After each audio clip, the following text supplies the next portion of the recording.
Okay, so if you have done all of this, you are at least some step further. So what we want to do now, we said the bust measurement is 36, right? That is 36. We have 36. That is the full bust measurement. But you and I know that for a lady with this kind of bust, though we measured round the bust to be 36, the front and the back does not contribute the same amount to make up this 36.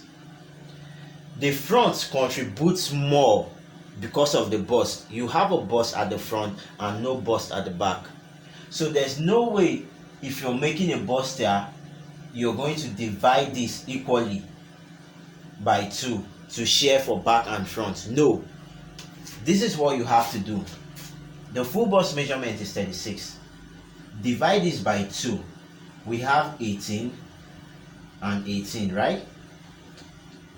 So for a normal day, front will go with 18 and back will go with 18. If you join this together, you get back to 36. But for a bustier, we can't do that. It is not proper. It is not professional to do that. So this is what we want to do. Because the front carries more weight than the back, we're going to add 1.5 to this. This is plus 1.5. Sorry, 18 plus 1.5, right? Why we will subtract the same 1.5 from the back because it has no bust. So this will become 18 minus 1.5. And if we work this simple arithmetics, the front becomes 19.5 inches, while the back becomes 16.5 inches, right? Yeah. So if you add these two together, we still return back to our 36 inches bust. So nothing changes. We just change the allocation because it's only proper for you to give more measurement to the front than the back. So that is that. So we are cutting the front block now.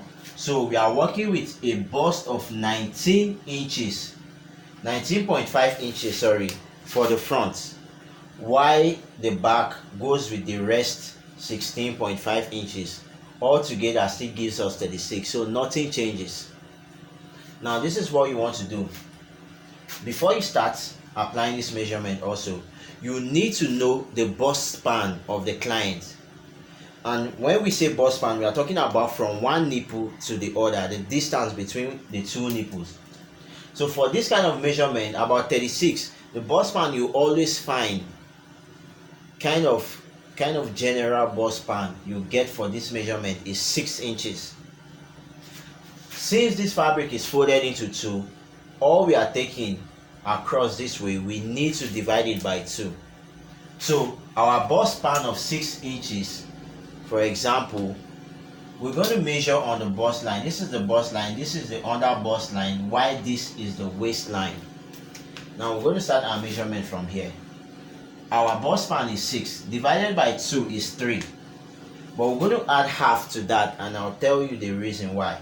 So this divided by 2 gives us 3. 3 plus half gives us 3.5.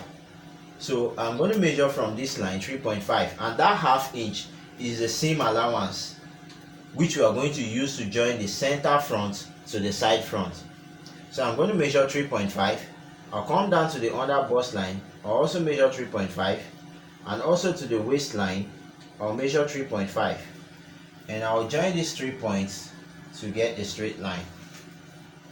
I will extend this line from this nipple point where the bust span intercepts with the bust line is your nipple point. That's where the nipple will rest exactly when you are done with this dress.